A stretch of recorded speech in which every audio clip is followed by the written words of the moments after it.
इस इशू को दोबारा से हुकूमत क्यों ब्लो अप कर रही है, इसका निशाना कौन है? देखें कादी साहब, मैं चंद दिन पहले लंदन गया था। मेरी इतला है कि साइफर की तहकीकात साबक वजीर आज़म अभी तक आज इस वक्त तक सदा याफ्ता मोहतरम नवाज शरीफ साहब चाहते हैं। वो क्यों चाहते हैं मेरी समझ में नहीं आया। उनके नहायत ही करीबी 2-3 लोग जिनसे उनकी डेली मुशावरत होती थी। साइफर बेसिकली तो इमरान खान साहब खुद चाहते थे आए, जिसके बाद आपको पता है नेशनल सिक्योरिटी काउंसिल की 2 मीटिंग हुई।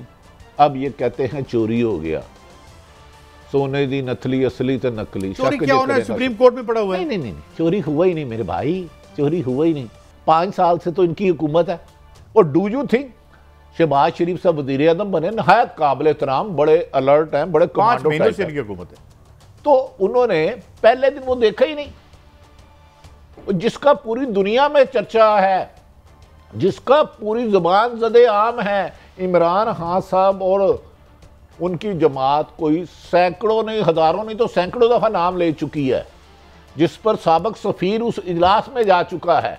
अब नवाज शरीफ का इसमें इंटरेस्ट लेना एक इमरान खान का मेरी समझ से बाहर है। जो मैं कुछ इतलात सुन के आया हूँ, मियाँ साहब के प्रोग्राम कुछ ख़तरनाक है। देखिए, इन्हें ज़ियाउल हक मुशर्रफ के ख़िलाफ़ भी आर्टिकल 6 लगाने का शौक़ था। अब ज़रा सी बात होती है आर्टिकल 6 लगा दो, यार खुदा के लिए सारे मुहिब्बे वतन है, आप किसी को गद्दारी का NOC ना दो, मुल्क दुश्मन हर एक को करार ना दो। ये मुल्क 22 करोड़ अवाम का है, किसी एक शख्सियत का नहीं, किसी एक अदारे का नहीं, किसी एक मालदार लुटेरे का नहीं। तो कादी साहब, ये साइफर जिस दिन सुप्रीम कोर्ट के ऑनरेबल 3 जज साहबान ने इस पर तहकीकात शुरू कर दी, तो बहुत सादा पर्दा नशी बेनकाब हो जाएंगे। तो मुमकिन है अपना नवाज शरीफ साहब चाहती हों कि बेनकाब हो? देखिए, नवाज शरीफ चाहते हैं, लेकिन शहबाज शरीफ इतलात के मुताबिक नहीं चाहते। इतलात के मुताबिक देखिए ना, साइफर चोरी हो गई, और पूछने गरीब दी साइकिल चोरी हो जाए तो वक्त पै जाता है। और तुसी पूरा मुल्क चोरी करके अमेरिका, लंदन, UK, बरतानिया लै गए तो कभी शोर नहीं पिया। एक खाली कागज जो 5 माह बाद कहते हो अब चोरी हो गया। है भी इनकी नज़र में एक बेमानी सा कागज है, कोई पता नहीं, किसी लिफाफे का फटा हुआ एक पेज है। जरा सुने मरियम साहबा क्या कह रही। बनी गाला, जिसका असल नाम मनी गाला, वहां पर भी रेड होना चाहिए राणा साहब, वहां पर भी रेड होना चाहिए। वहां से आपको पता चलेगा कि वो साइफर की कॉपी किधर गई। और मुझे आज इस बात का अभी भी अफसोस है कि तुम आज भी ये सब करने के बाद तुम आजाद फिर रहे हो। और ये शिकवा और ये गिला मुझे अपनी हुकूमत से भी, मुझे ये मेरे जो अंकल्स हैं, भाई हैं, सब यहाँ बैठे हुए, मुझे इनसे भी गिला है, मुझे इनसे भी शिकवा है। भट्टी साहब, एक होता था अनोखा लाडला खिलन को मांगे चांद रे, तो ये कुछ चांद मांगने वाली बात हो रही है? नहीं, ये चांद, सूरज, बारिश नहीं गए तो थे अब पकड़ने के रोशनी, ये सबको अपना गुलाम बनाना चाहती है। मैं हैरान हूँ, गालबन जो मेरी इतला है कि मोहतरम मरियम नवाज साहिबा बहुत, क्योंकि उनकी एक पॉलिसी तो काम ये रही, मज़ामत होगी तो मुफाहमत होगी। अपने सगे चाचा से भी खुश नहीं, इसाक डार उनकी बहन के मेरे ख्याल ससुर है, उनसे भी खुश नहीं। और राना सनाउल्लाह साहब को वो ऐसे हुक्म कह रही हैं जैसे छोटे 2 कप चाय ले आ। व्हाट इज दिस यार, कि अभी तक वो गिरफ्तार नहीं हुआ। यहाँ पे डायनेस्टी में यही होता है, मुलाजिमत ही करनी होती है, भट्टी साहब सिर्फ नौकरी करें, अखलाकियात को दफन ना करें। मेरी इतलात के मुताबिक हम दफन नहीं कर सकते क्योंकि अखलाकियात की नजर नहीं आ रही। शहबाज शरीफ साहब उम्र में भी इनसे बड़े हैं, रिश्ते में भी चचा हैं। कहते हैं मुझे अपने अंकल से भी यह गिला शिकवा। भाई, तुम्हारी ख्वाहिश या जिद पे तो किसी शख्स ने गिरफ्तार नहीं होना। अगर आईनी और कानूनी तौर पर उसने जुर्म किया है और उसको अदारों ने साबित कर दिया है, उसमें गिरफ्तारी होगी ना। मैंने आपको एक चीज सुनानी है, मगर सवाल मेरा इतना है, देखिए ना, खुद इन्हें जो रिलीफ मिला है, एक जो मफरूर हैं वो आके पहले वजारत का लफ उठाते हैं, बाद में जज साहब कहते हैं भाई जरा जस्ट वेट, हम भी आते हैं, इंतजार करो भाई। अच्छा, बाकी काजी साहब आप बताएं, आप साहिब इल्म है, आपकी इंटरनेशनल बड़ी भी रिसर्च है, दुनिया का कोई ऐसा मुल्क बता दे जहां एक वजीर खजाना, उस वक्त के वजीर खाना शाहिद हक्कान अब्बासी के जहाज में जाए और मौजूदा वजीर आजम पाकिस्तान के जहाज में वापिस आ जाए, अभी अदालत से क्लियर ना हुआ हो, ओथ भी ले ले, 5 साल बीमार रहा हो, किसी ने ये भी नहीं पूछा यार मुझे लगता है ना मेरे क्या डिजीज थी, क्या तुम कोरोना तो नहीं ले आए, बाकियों को तो नहीं बीमार करोगे। आपने कहा है ना कि मैं किसी ऐसे मुल्क नाम है, तो थोड़ी सी जनरल नॉलेज आपका कमजोर है। एक मुल्क है और उसका नाम है पाकिस्तान। अच्छा ये देखें जरा, सुने अपना भट्टी साहब ये राना सनाउल्लाह साहब साइफर के बारे में क्या कह रहे हैं।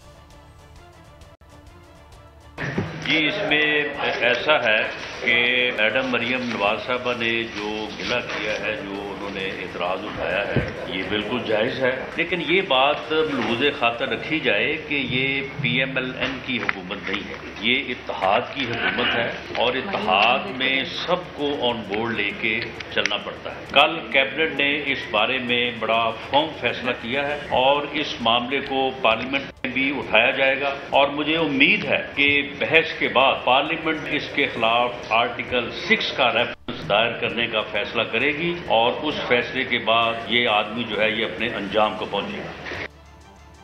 सवाल यानी इससे बड़ी, इससे ज़्यादा क्रेडिबल आज तक पार्लियामेंट नहीं आई। राजा रियाज साहब जैसी कद आवर शख्सियत वहाँ पे अपोजिशन में है और मतलब अद्धे बंदे हैं कोई नहीं। अच्छा तो काजी साहब हमें लफ्ज़ों की कंजूसी नहीं करनी चाहिए। एक तो मरियम नवाज साहबा को जो 4-5 रोज़ तक मुल्ज़मा थी, उन्हें मुस्लिम लीग नून की क़यादत संभालने बज़ाहिर बादियुल नज़र में जो मुझे नज़र अमली तौर पर नहीं दाएं बाएं जो बैठे थे ना, और जिस तरह वो हुक्म सादर फरमा रही थी और नेक्स्ट वज़ीर आज़म बनने की उनके वालिद साहब ने उन्हें यकीन दहानी करा दी है गैर मुसद्दक़ा इतला के मुताबिक कि नेक्स्ट प्राइम मिनिस्टर मोहतरमा मरियम नवाज साहिबा होंगी, उनके वालिद नवाज शरीफ के मुताबिक। लिहाजा हम मरियम नवाज साहिबा को वहाँ से मुबारक देते हैं।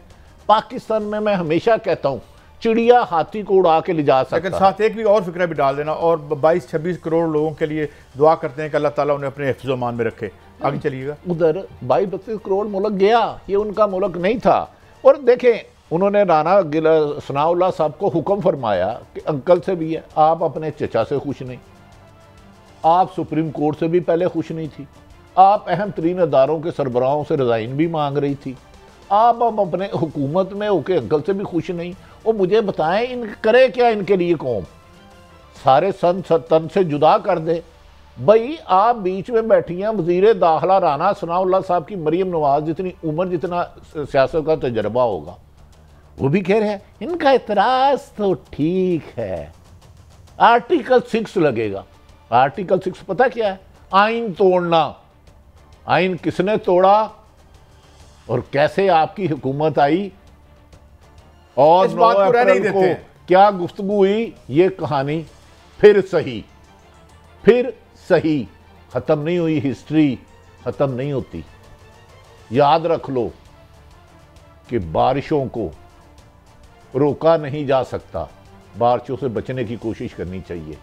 कुछ ताकतवर लोग, हुक्मरान, बारिशों को रोकने की कोशिश कर रहे हैं, बारिशें नहीं रुकती, उनसे बचने की तदाबीर करनी चाहिए। छतरी ले लो, साए चले ले जो, तो लिहाजा इतना जुल्म करो जितना खुद बर्दाश्त कर लो। लेकिन भट्टी साहब बात यह है कि जो लोगों ने भी नहीं, ये था मरियम, पहले बताया राना सनाउल्लाह मोहतरमा मरियम नवाज साहब के हुक्म पर इमरान खान जो इस वक्त पाकिस्तान का वो लीडर है कि जो कहता भी नहीं, लाखों लोग आ जाते हैं, उन पे आर्टिकल 6 लग जाएगा। आपका ख्याल है कि पाकिस्तान इतना ही गया गुजरा है तो नहीं, बदला नहीं गया या गुजरा नहीं।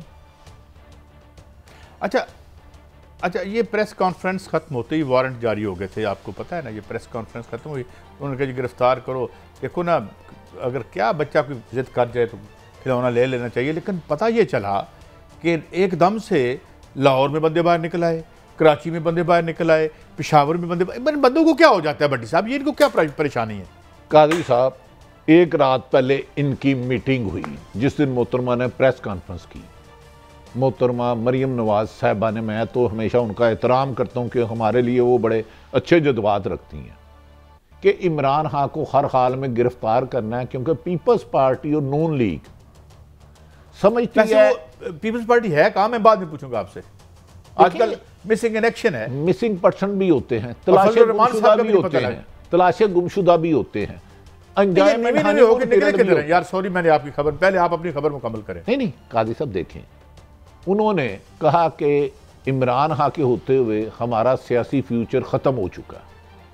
वाहिद इमरान खान है जो कॉल दिए बगैर, इन्हें रिपोर्ट मिली कि जिस दिन बनी गाला आपने इमरान खान को गिरफ्तार किया तो बहुत बड़ी तादाद, काजी साहब खबर देने लगो, खबर जाती उम्रा एहतजाज के लिए पहुंच जाएगी और आप जाती उम्रा की दीवार और गेट क्रॉस नहीं कर सकोगे। मैं आपको ये बताता हूं, ये एजेंसियों ने खबर दी। देखें, मैं ऐसे इदारों का नाम ही नहीं लेता जहां मेरे पर जल जाए। मैं घी की एजेंसी की बात कर रहा हूं, वो सिगरेट की एजेंसी की बात। पहले कभी डालडा घी की एजेंसी भी होती थी, बड़ी मुश्किल मिलती थी। जी। मैं लाइव बॉय की एजेंसी लेना चाह रहा हूं, लाइव बॉय से नहाए तो ताजा हो जाए। सिविल एजेंसी आईबी ने बता दिया होगा क्योंकि वो तो इनके अंडर है ना यार। एलएमसी या आप जो एजेंसियों का मेरे पर जलते हैं, टू बी फ्रैंक, मैं उनका नाम नहीं ले सकता।